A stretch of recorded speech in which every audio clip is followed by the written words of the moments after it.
नमस्कार दोस्तों, आपका स्वागत करता हूं आप ही के यूट्यूब चैनल में। वीडियो को स्टार्ट करने से पहले आप सभी से रिक्वेस्ट करूंगा, अगर अभी तक आपने चैनल को सब्सक्राइब नहीं किया तो request all of you please channel को सब्सक्राइब कीजिए। वीडियो को लाइक कीजिए, शेयर कीजिए एज मच एज पॉसिबल, ताकि ज़्यादा से ज़्यादा लोगों तक ये वीडियो पहुंच सके। तो चलिए स्टार्ट करते हैं। जहाँ पर देखिए आज हम लोग डिस्कशन करेंगे about शेयर मार्केट, शेयर बाजार के बारे में। जहाँ पर आज हमारे बाजार में ब्लड बाथ देखने को मिला, जबरदस्त गिरावट देखने को मिली। तो हम लोग उसको चेक करेंगे, गिरावट के पीछे रीजंस क्या क्या है। इंपॉर्टेंट डेटा जो मार्केट क्लोज होने के बाद रिलीज हुआ उसको चेक करेंगे। साथ ही साथ अमेरिकी बाजार की क्या स्थिति है, इंडिया का क्या रिप्लाई आया, उसको भी हम लोग चेक करने वाले हैं। तो चलिए स्टार्ट करते हैं। जहां पर सबसे पहला चीज देखिए, गिरावट के पीछे सबसे पहला एंड सबसे इंपॉर्टेंट रीजन हो जा रहा है, वो है ट्रम्प। ट्रम्प की तरफ से जो बयानबाजी हो रही है वो सबसे पहला रीजन रीजन यहाँ पर हो रहा है। तो एक इंसान सबको कर रहा है परेशान। ऑटोक्रेट कहा था ना कि जो मैं चाहता हूं मैं वो करूंगा, जो मैं बोलूंगा वो करना पड़ेगा, ऐसा सिचुएशन यहाँ पर देख रहा हूं, तानाशाह की तरह काम हो रही है। तो ये सबसे पहला रीजन बन रहा है। इस कारण से यहाँ पर गिरावट हो रही है। साथ साथ ट्रेड डील को लेकर के जो अपडेट आ रहा है कि ये अभी स्टॉल्ड है, रुक गया है, ये सब रीजंस यहाँ पर पड़ रही है। तो गिरावट के पीछे रीजन तो हम लोगों ने पहले भी चेक किया, हम लोग आगे भी चेक करने वाले हैं।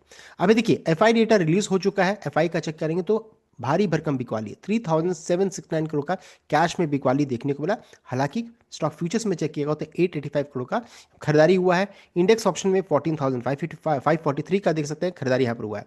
और यहाँ पर चेक करेंगे फ्यूचर्स में तो यहाँ पर बिकवाली हुआ।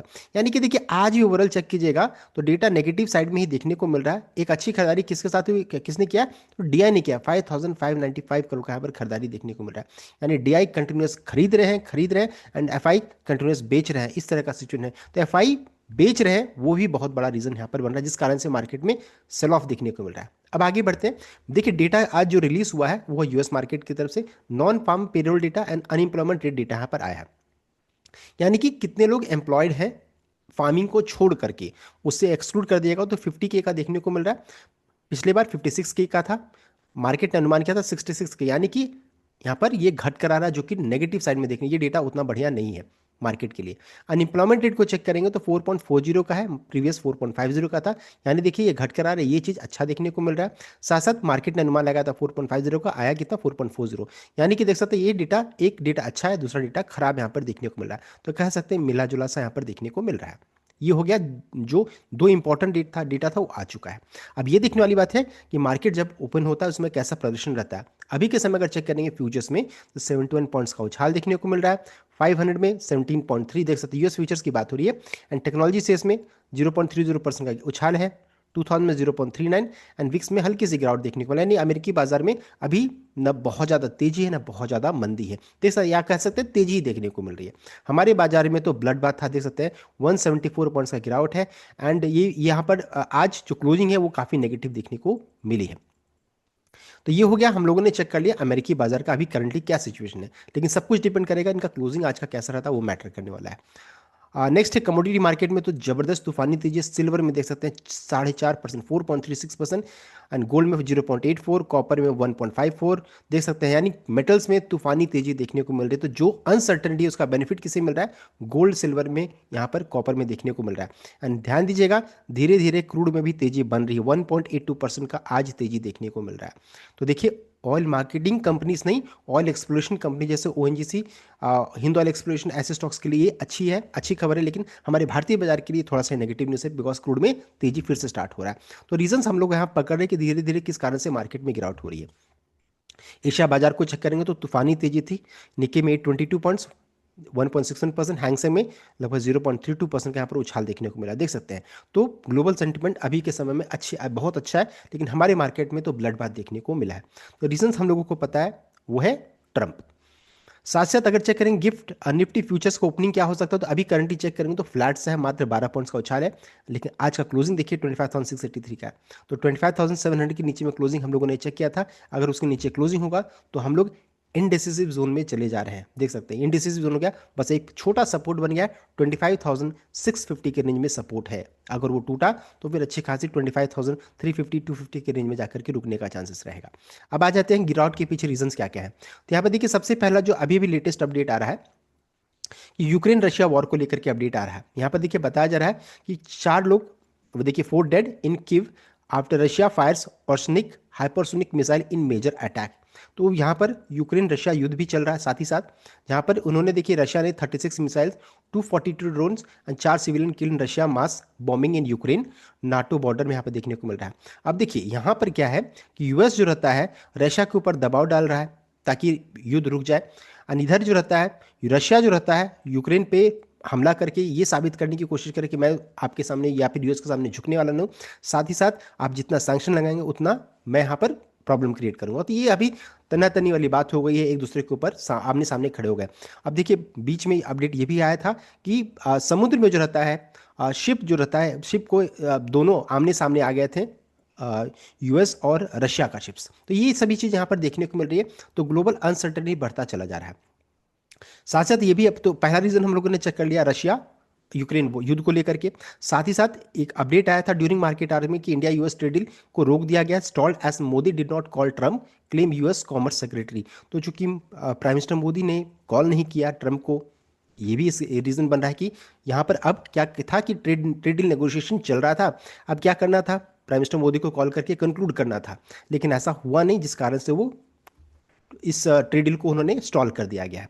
तो देखिए ये ऐसा अपडेट आती रहेगा, हो सकता है मंडे को फिर से अपडेट आ जाए कि नहीं ऐसा कुछ भी नहीं है, अभी भी नेगोशिएशन चल रहा है। तो ये देखिए मार्केट है ऐसा, देखिए हम पल पल में अपडेट्स जो रहता है चेंज होते रहता है। तो ये अभी करंटली आज के दिन में अपडेट आया था, देख सकते हैं Modi needed to call Trump for India US trade deal to reach conclusion, ये यहाँ पर अपडेट आ रहा है, देख सकते हैं।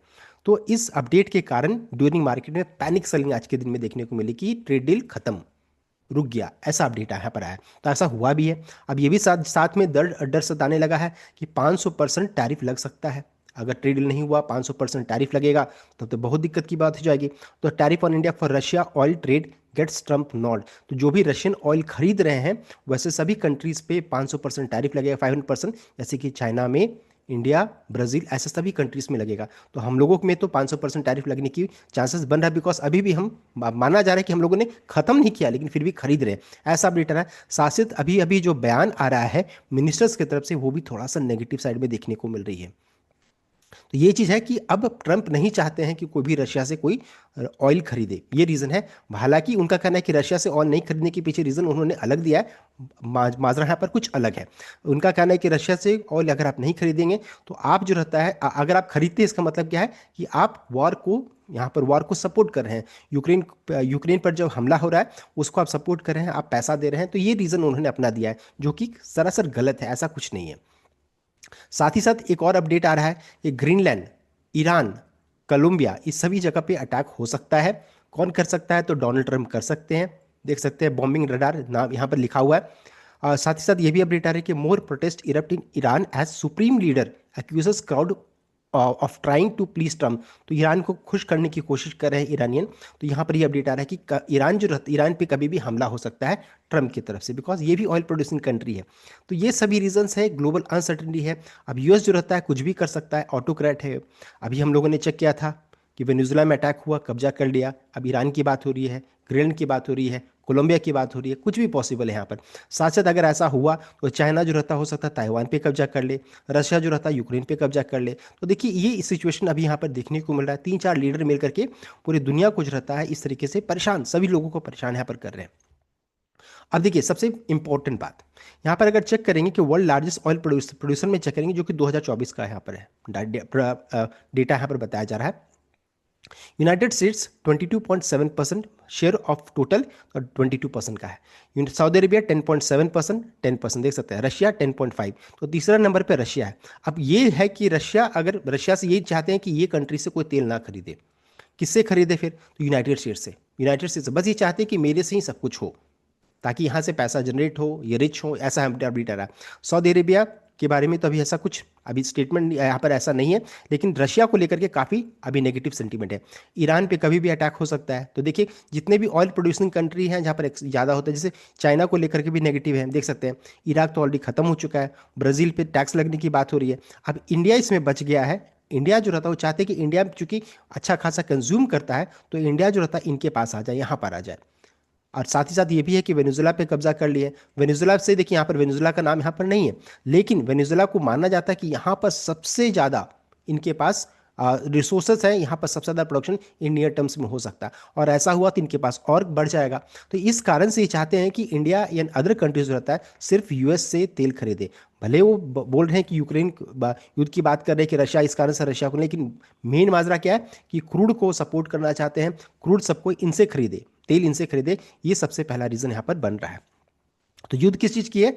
तेल की लड़ाई यहाँ पर हो रही है मेनली, जिस कारण से यहाँ पर इतना बड़ा प्रॉब्लम क्रिएट हो रहा है। तो हम लोगों ने रीजंस को पकड़ लिया, अब आगे बढ़ते हैं। क्या अपडेट हमारे मिनिस्टर्स की तरफ से आ रहा है? तो बता रहे कि India reacts to US bill proposing 500 tariff on Russian oil purchase our position on energy. यहाँ पर ये अपडेट आ रहा है, we are aware of the proposed bill, we are closely following the development our position of energy resource are well known, have to consider global dynamic. Jaiswal, ये update आ रहा है जायसवाल की तरफ से।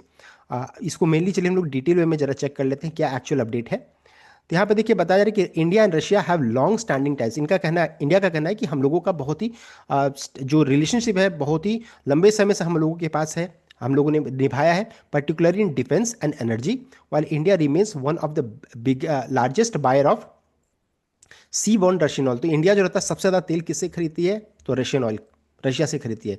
It's import are expected to fall to 3 year low this month amid high US tariff and tighter track sanction. तो हम लोगों को देखिए 3 साल का सबसे लो में पहुंच चुके हैं हम लोग, जितना खरीदते हैं रशिया से ऑयल उससे अगर चेक कीजिएगा तो 3 साल के निचले स्तर पर है। फिर भी जो रहता है ट्रंप अभी भी गुस्साए हुए कि नहीं अभी भी आप क्यों खरीद रहे हैं, ये सिचुएशन यहाँ पर देखने को मिल रही है जो कि गलत है। India has maintain that it's purchase of Russian oil is driven by national interest and global market condition and it will continue to buy energy from wherever it is available at competitive price. तो ये चीज़ जो रहता है ना Trump को परेशान कर सकता है कि वो कंटिन्यू कर सकते हैं खरीदना अभी भी बरकरार रख सकते हैं जहां पर उन्हें कम्पिटिटिव प्राइस मिलेगा। अगर मान लीजिए यूएस ही कम्पिटिटिव प्राइस में देगा तो हो सकता है वहां पर चले जाए, लेकिन अगर रशिया देगा तो रशिया के पास अभी भी रह सकते हैं। While ensuring sanction compliance and due diligence, EAM Jaishankar देख सकते हैं external minister Jaishankar has repeatedly defended India's Russian crude import as a decision based on India's economic need and energy security, not political alignment। इनका कहना है कि हम लोग Russia से इसलिए ऑयल खरीदते हैं ताकि अपना कंट्री का रिक्वायरमेंट एनर्जी सिक्योरिटी को मेंटेन करने के लिए पॉलिटिकल अलाइनमेंट नहीं होना चाहिए। Last year Jaishankar also said he was very perplexed, बहुत ही कंफ्यूज थे, परप्लेक्स थे about punitive measures and criticism directed eight India over Russian oil को लेकर के। तो इनका ये कहना है कि हम लोग अभी भी कंटिन्यू करेंगे, जहां भी हम लोगों को सस्ता तेल मिलेगा, कॉम्पिटिटिव प्राइस मिलेगा, वहां पर करेंगे। अब देखिए हमारे लिए सबसे बड़ा प्रॉब्लम क्या क्या है कि यूएस से हम लोग ऑयल क्यों नहीं खरीद सकते हैं? तो रीज़न क्या है कि उनका जो ऑयल है वो हैवी ऑयल होता है, उसको रिफाइन फिर से करना पड़ेगा, ये प्रॉब्लम है, यहाँ भी पैसा खर्चा हो सकता है। दूसरा प्रॉब्लम क्या है कि ट्रांसपोर्टेशन दूरी बहुत ज़्यादा है तो उसमें भी कॉस्ट बढ़ सकता है, इस कारण से थोड़ा सा अवॉइड किया जा रहा है। रशिया से सस्ता तेल मिलता है इस कारण से। तो ये सभी रीजन, अब ये देखने वाली बात है कि इसका क्या निष्कर्ष निकलता है। गिरावट के पीछे रीज़न हम लोगों ने पकड़ लिया, जो बहुत सारे रीज़न है एंड इंडिया के लिए खासकर है कि हम लोगों का पॉपुलेशन अच्छा खासा है तो डिमांड भी अच्छा खासा, तो अब यूएस चाहती है। अब ये देखने वाली बात है यहाँ से क्या निकल कर आ रहा है। अभी तो है कि थोड़ा सा नेगेटिव स्टेटमेंट दिया है कि वो बाई कंटिन्यू करेंगे, अभी भी बाई करना बाई करते रहेंगे, यहाँ पर अपडेट आ रहा है। अब इसका सीधा सीधे असर किस पे पड़ेगा? रुपये पर पड़ेगा। अगर रुपए पे पड़ेगा 90 के ऊपर, मान लीजिए 91 चला जाता है या 92 चला जाता है, तो फिर ये दिक्कत वाली सिचुएशन रहेगी। एंड इस केस में एफआई का एंट्री करना हमारे मार्केट में दिक्कत वाली हो जाएगी। और एफआई कंट्रोल्स बेचते चले जाएंगे तो हमारे मार्केट में मजबूती नहीं आएगी, हम लोग उसमें फिर तेजी नहीं बन पाएगी। तो ये दिक्कत वाली बात है। एंड इस केस में गवर्नमेंट जो बजट है बिला रही उसमें इंटरवेंशन करना जरूरी रहेगा, ताकि कोई जो अभी यहाँ पर जो टैक्स जो एफआई पे जो टैक्स लग रहा है उस पर थोड़ा सा यहाँ पर अगर चेंजेस किया जाए तो हो सकता है एफआई फिर हमारे मार्केट में इंटरेस्ट हो जाए। तो देखिए हम लोगों ने रीजंस को पकड़ लिया एंड इसका क्या निष्कर्ष निकल सकता है ये भी हम लोगों ने डिस्कस कर लिया। अभी इंपॉर्टेंट क्या है, 25,650 सबसे इंपॉर्टेंट लेवल रहने वाला है मंडे के दिन में। अगर ये इस लेवल से रिवर्सल हुआ तो ठीक है, अगर ये टूट जाता तो फिर दिक्कत की बात है। फिर हम लोग अपने 50 डे मूविंग एवरेज को हम लोग कंफर्म करेंगे कि हम लोगों ने तोड़ दिया है, बिकॉज इस लेवल से कई बार रिपीट हुआ, कई बार रिवर्सल देखने को मिले। सो ये था कंप्लीट अपडेट। आई होप आपको लाइक किया, शेयर किया, चैनल को सब्सक्राइब कीजिएगा। Thank you.